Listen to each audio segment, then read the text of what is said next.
शुरुआत करें इस बुलेटिन की, उससे पहले आपको सीधे लिए चलते हैं लखनऊ।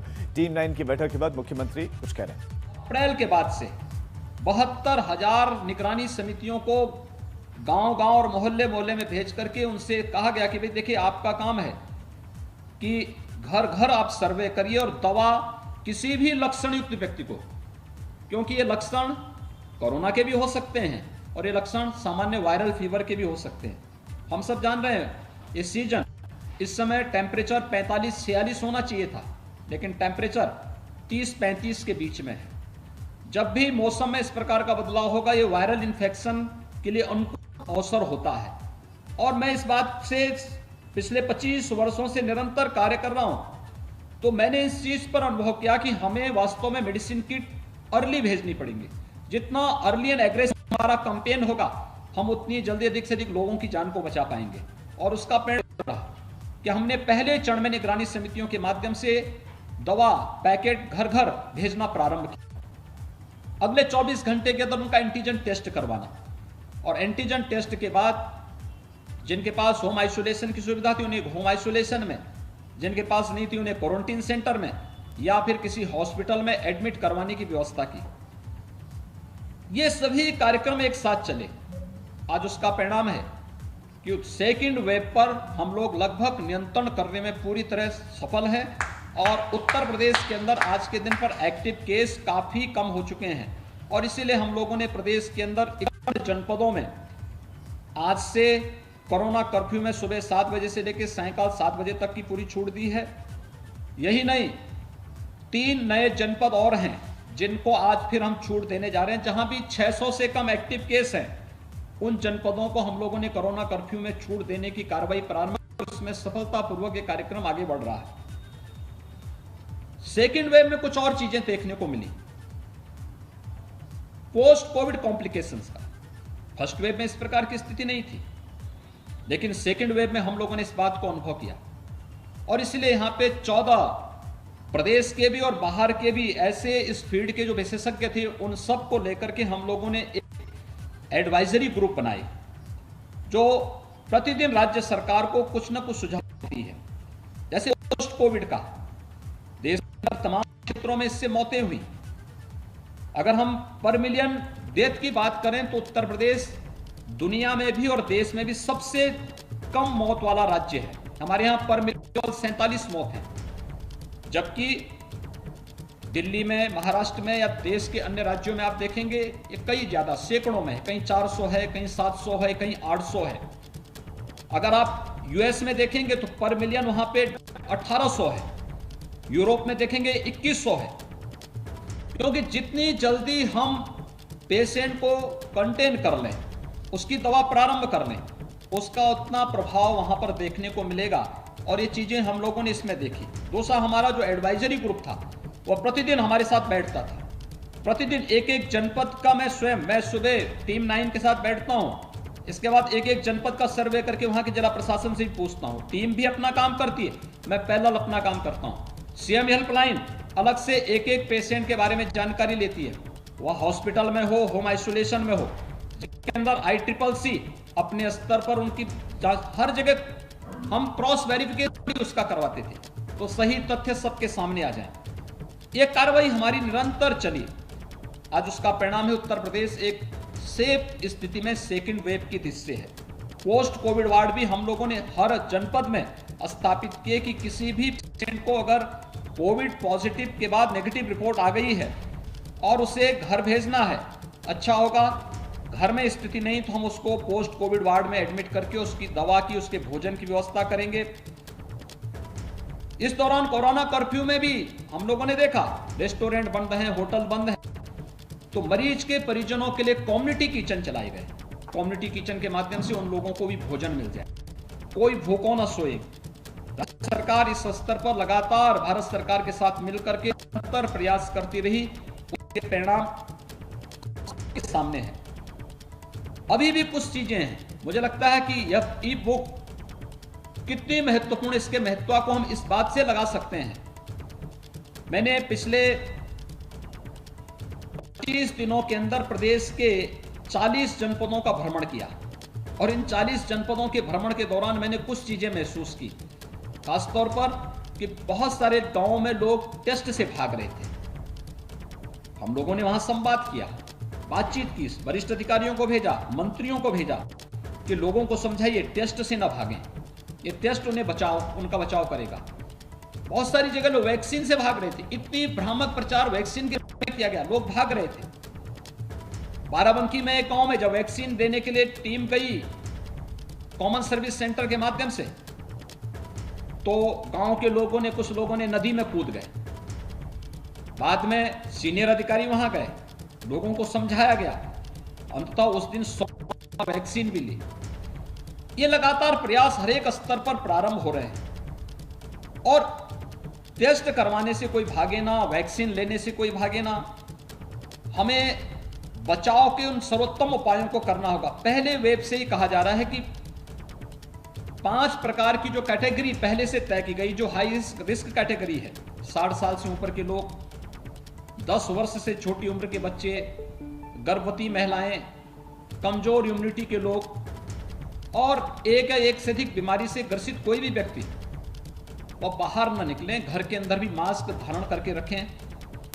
शेष अन्य लोगों को घर के बाहर अगर निकलना ही है तो मास्क जरूर पहने और 2 गज की दूरी का पालन जरूर करें। अगर ये सभी इस कोविड बिहेवियर को हर व्यक्ति अपनाता है तो मुझे लगता है कि हर एक स्तर पर कोविड की चेन को ब्रेक करने में हमें मदद मिल सकती है।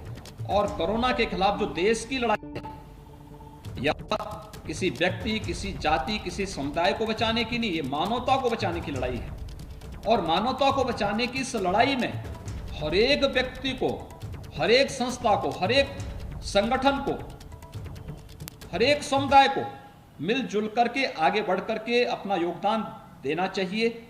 और उत्तर प्रदेश के अंदर मुझे प्रसन्नता है कि हर एक तबके ने बढ़ चढ़ करके इस पूरे अभियान में सहभागी बन करके अपना सहयोग किया, क्योंकि हमें आशंका थी पर्व और त्योहारों के दौरान कि लोग एकाएक बाहर निकलेंगे, समस्याएं आ सकती थी। हमने सभी तबके के धर्मों से संवाद बनाया। मैंने स्वयं सभी निगरानी समितियों के साथ संवाद बनाया, हर एक स्तर के लोगों से भी हम संवाद बनाते रहे। आज उसका परिणाम है हर व्यक्ति उसमें अपना सहयोग दे रहा है। और इस ई बुक का महत्व इसी बात को लेकर के, क्योंकि जो भ्रांत धारणा है उन सभी भ्रांतियों को दूर करने में इस ई बुक का बहुत महत्वपूर्ण योगदान होगा।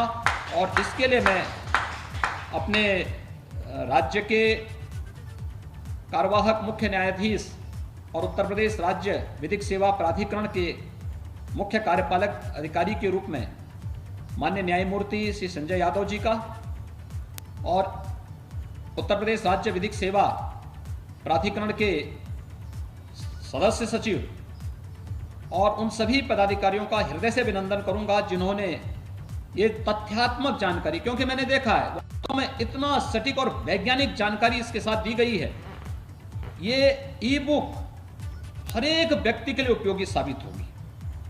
क्योंकि अभी जो आशंकाएं 3rd वेव की जा रही हैं, हमने उसके लिए कार्य शुरू किया है।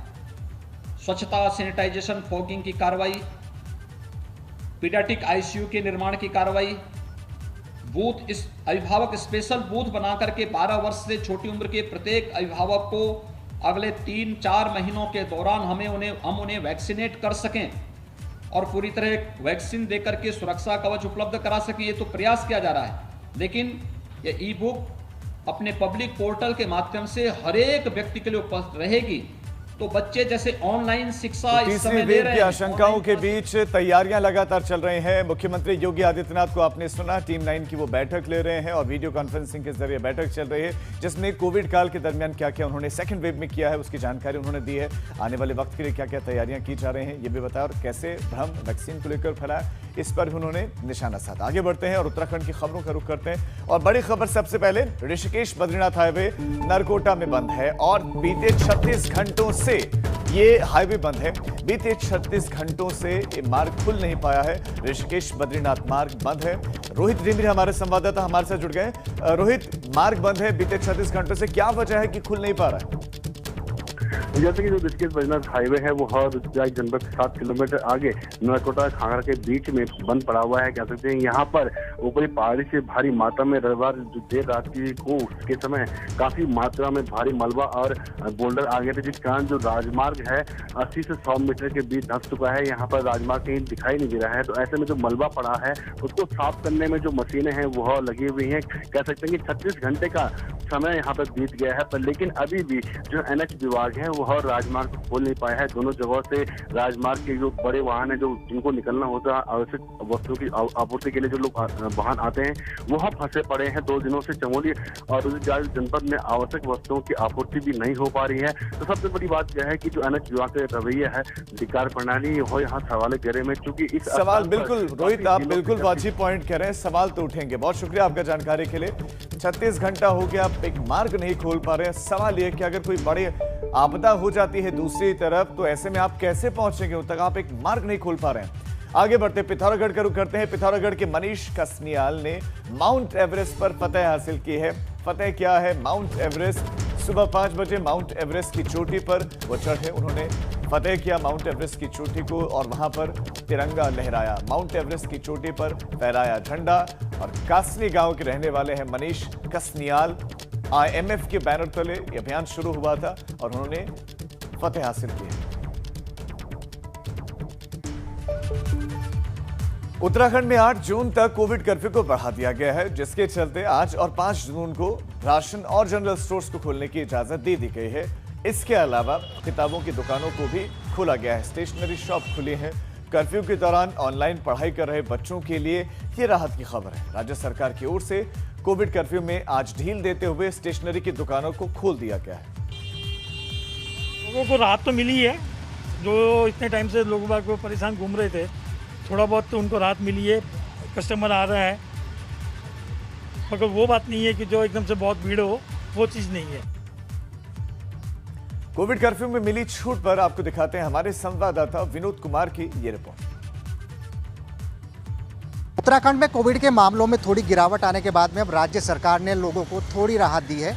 अब प्रदेश में आगामी 8 जून तक कोविड कर्फ्यू को बढ़ा दिया गया है और उसके साथ साथ आज और 5 जून को राशन की दुकानें और जनरल स्टोर खोलने की राज्य सरकार की ने अनुमति दी है। इसके साथ साथ में किताबों की दुकानें को भी खोलने के लिए राज्य सरकार की ओर से अनुमति दे दी गई है। और आप देख सकते हैं कि लोग यहाँ पर आ रहे हैं, स्टेशनरी की दुकान से किताबें खरीद रहे हैं। और ये देखिए लगातार अभी थोड़े ज़रूर भीड़ कम हुई है, लेकिन लगातार सुबह से लोग बड़ी संख्या में यहाँ पर पहुँच रहे थे, किताबें खरीद रहे थे। हम कुछ लोगों से बात करने की भी कोशिश करते हैं। सर, आज आप किताबें लेने आए थे, लगातार ऑनलाइन बच्चों की क्लासेस चल रही थी, एक राहत ज़रूर है अब। सर काफ़ी राहत मिलेगी सर। बच्चों के पास काफ़ी ने किताबें नहीं खरीदी थी, अब बच्चे किताब के अपना पढ़ाई अच्छी कर सकते हैं। उनके पास सारी अवेलेबल होगी, स्टेशनरी होगी। तो कुछ बच्चे तो पहले परचेज करें, जो बच्चे रुके हुए थे जिनके पास नई किताब पहुंची थी, तो बच्चे परचेज करके पढ़ेंगे। तो ऑनलाइन से इतना बेनिफिट नहीं है। ये तो हम गवर्नमेंट का बड़ा शुक्रिया अदा करते हैं, जिन बच्चों के पास किताब भी नहीं थी, आज इन्होंने मार्केट खोल के अच्छा किया है कि बच्चे किताब परचेज कर लें उनके पेरेंट्स। तो काफ़ी अच्छा है सर गवर्नमेंट का। बहुत धन्यवाद। लगातार उत्तराखंड में कोविड के मामलों में गिरावट तो जरूर आ रही है, लेकिन एक बार जहां राज्य सरकार ने राहत दी है तो कुछ लोग इस राहत का भी शुक्रगुजार कर रहे हैं कि राज्य सरकार ने एक बड़ी राहत दी है, ताकि किताबें की दुकानों को खोलना एक बड़ी राहत है उन बच्चों के लिए जो घर में बैठे ऑनलाइन अपनी पढ़ाई कर रहे थे। अपने सहयोगी कैमरामैन निशांत चौहान के साथ में विनोद कुमार, ABP गंगा, देहरादून। और अब एक बड़ी खबर, उत्तराखंड में भारी बारिश की चेतावनी जारी की गई है। 24 घंटे के लिए ये जारी की गई है चेतावनी मौसम विभाग की तरफ से। और इसमें जो जिले ज्यादा अलर्ट पर रखे गए हैं उसमें देहरादून शामिल है, बागेश्वर शामिल है, नैनीताल शामिल है और पिथौरागढ़ शामिल है, जहां पर बारिश के साथ साथ ओलावृष्टि की चेतावनी जारी की गई है। कल के दिन की अगर हम बात करें तो रुद्रप्रयाग में जबरदस्त बारिश और ओलावृष्टि हुई और उसकी वजह से कई गांव प्रभावित हुए हैं। और आज के दिन के लिए भी मौसम विभाग का ये अलर्ट है। और आपको बता दें कि पहाड़ों में बारिश हो भी रही है, कुछ हिस्सों में मौसम बना हुआ है बारिश वाला। देहरादून से एक और बड़ी खबर, पासिंग आउट परेड में इस बार पेरेंट्स की एंट्री नहीं होगी। भारतीय सैन्य अकादमी में 12 जून को पासिंग आउट परेड है और इन पलों का हिस्सा बनने के लिए सभी कैडेट्स के परिवार वाले पहुंचते हैं, लेकिन इस बार एंट्री नहीं मिलेगी परिजनों को। 12 जून को पासिंग आउट परेड है। भारतीय सैन्य अकेडमी में IMA की जनसंपर्क अधिकारी लेफ्टिनेंट कर्नल हिमानी पंत ने कहा कि कोरोना की बढ़ती स्थिति को देखते हुए यह फैसला लिया गया। पहली लहर के दौरान जून माह में पासिंग आउट परेड हुई और परिजनों को शामिल होने की अनुमति तब भी नहीं थी। विनोद हमारे संवाददाता खबर पर ज्यादा जानकारी देंगे। विनोद, यानी कि परिजन उन पलों के गवाह नहीं बन पाएंगे जब वर्दी में उनको अपना परिवार का सदस्य दिखेगा, अपना बच्चा दिखेगा। जी राजीव, देखिए इस बार इंडियन मिलिट्री एकेडमी की ये तीसरी पासिंग आउट परेड है कोरोना काल में और तीसरी बार भी प्रभावित ये पासिंग आउट परेड हो रही है। और पिछले दिनों थोड़ी गनीमत ये थी कि पूरे मामले कम थे, तो इस वजह से कोविड के चलते जो पासिंग आउट परेड पूर्व में हुई थी उसमें परिजनों को जरूर अनुमति दे दी गई थी। लेकिन इस बार लगातार कोविड उत्तराखंड में बढ़ रहा है, लगातार जिस तरह से ग्राफ कोविड का बढ़ा है उसको देखते हुए इंडियन मिलिट्री एकेडमी जो प्रशासन है उसने फैसला लिया है कि इस बार भी अभी जो पासिंग आउट 12 जून को होने जा रही है उसमें परिजनों को अनुमति नहीं दी जाएगी। सोशल डिस्टेंसिंग के साथ ये परेड की जाएगी, यानी करीब 2 ऐसी पासिंग आउट परेड हो चुकी है जिसमें social distancing, gentleman cadets mask लगाकर अपनी परेड करेंगे और तमाम जितने भी कोविड के नियम है उसको फॉलो करते हुए पासिंग आउट परेड की जाएगी। अगर ये सबसे पहली पासिंग आउट परेड की बात करें तो उसमें जरूर परिजनों को अनुमति नहीं दी गई थी, लेकिन फिर उसके बाद में जो पासिंग आउट परेड हुई थी, यानी जो पिछली पासिंग आउट परेड थी उसमें जरूर कोरोना के मामले जरूर कम थे, हालात सामान्य उत्तराखंड में थे, तो जिसके चलते परिजनों को अनुमति दी गई थी। लेकिन इस बार कोविड के मामलों को देखते हुए, कोविड के जो मामले हैं उनको देखते हुए, सेकेंड वेव को देखते हुए ये निर्णय लिया गया। बहुत शुक्रिया विनोद आपका जानकारी के लिए। पासिंग आउट परेड में एक बार फिर से परिजन शामिल नहीं हो पाएंगे। अब आगे बढ़ते हैं। केंद्रीय शिक्षा मंत्री रमेश पोखरियाल निशंक की तबीयत बिगड़ गई है, उन्हें दिल्ली एम्स में भर्ती किया गया है और इसी पर मुख्यमंत्री तीरथ सिंह रावत ने ट्वीट किया। उन्होंने लिखा, केंद्रीय शिक्षा मंत्री रमेश पोखरियाल निशंक जी की तबीयत अचानक बिगड़ने पर उन्हें एम्स में भर्ती किए जाने का समाचार मिला। मैं भगवान बद्री विशाल और बाबा केदार से उनके शीघ्र स्वस्थ, लाभ और दीर्घायु की कामना करता हूं। सीएम तीरथ सिंह रावत ने यह ट्वीट किया है।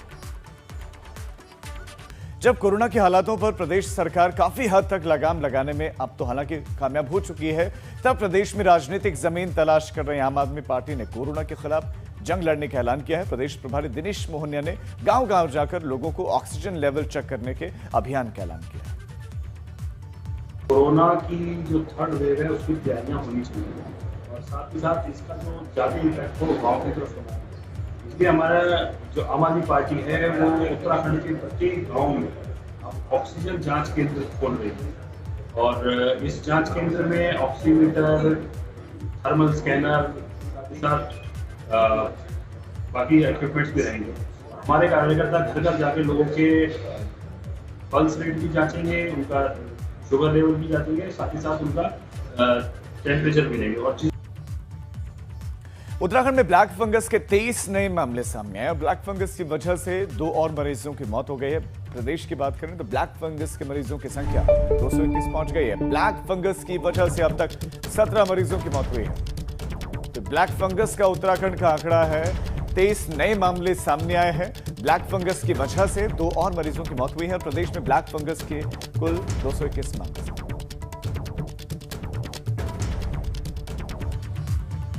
हरिद्वार में इंटरनेशनल एयरपोर्ट बनाने की संभावनाओं को जमीन पर उतारने की कवायद शुरू हो गई। पर्यटन मंत्री सतपाल महाराज ने इसे लेकर हरिद्वार के जिलाधिकारी सी रविशंकर से एयरपोर्ट के लिए जमीन तलाशने के आदेश दिए। सतपाल महाराज ने कहा कि हरिद्वार धर्म और संतों की नगरी है। यहाँ देश विदेश से बड़ी संख्या में श्रद्धालु आते हैं। इसके ठीक पास योग नगरी ऋषिकेश और राजधानी देहरादून है। ऐसे में यहाँ पर एयरपोर्ट बनाना बेहद जरूरी है। डीएम ने एविएशन, राजस्व और दूसरे कई विभागों की संयुक्त टीम बनाई है।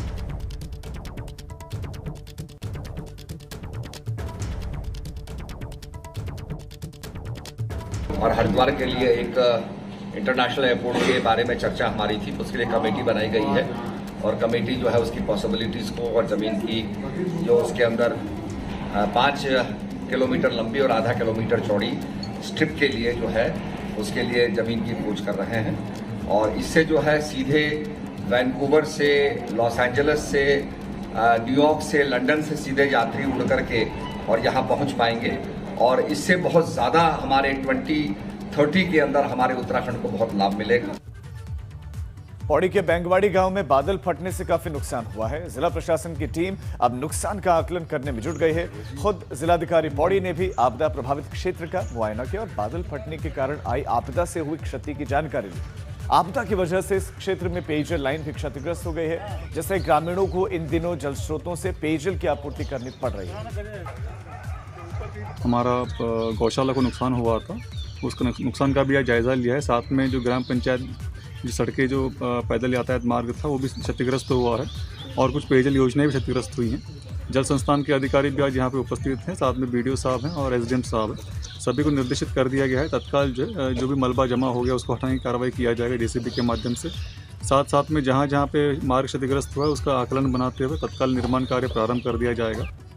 पिथौरागढ़ में चीन सीमा से लगे मुनस्यारी तहसील के गांव में स्वास्थ्य सुविधाओं का टोटा है। लीलम धापा गांव में ग्रामीण आज भी स्वास्थ्य सुविधाओं के लिए मोहताज हैं।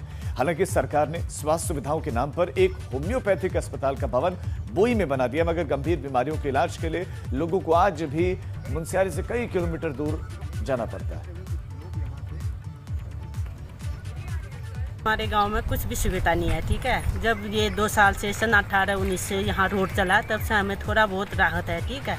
जो माइग्रेशन वाले हैं उनको भी दिक्कत है, वो यहाँ और उसमें लेके आते हैं अपने जो भी हो कुर्सी वगैरह करके व्यवस्था करके आते हैं। यहाँ आके कुछ नहीं होता है, बस सीधे मुनस्यारी से गाड़ी पहुँच गया, ठीक है, नहीं तो उनको ज़्यादा तकलीफ होता है तो तरफ के वो दम तोड़ देते हैं। जनपद की स्वास्थ्य व्यवस्था के प्रति प्रदेश सरकार, भारतीय जनता पार्टी की सरकार, धीरज सिंह जी की सरकार कतई संवेदनशील, कतई गंभीर नहीं। आप देख लीजिए पूरे जनपद में सारे अस्पतालों की स्थिति क्या है। भवन जर्जर पड़े हैं, उनकी कभी मरम्मत नहीं की। वहाँ पे स्टाफ नहीं है, उसकी दिक्कत है। डॉक्टर्स नहीं है, नर्सिंग स्टाफ नहीं है, टेक्निकल।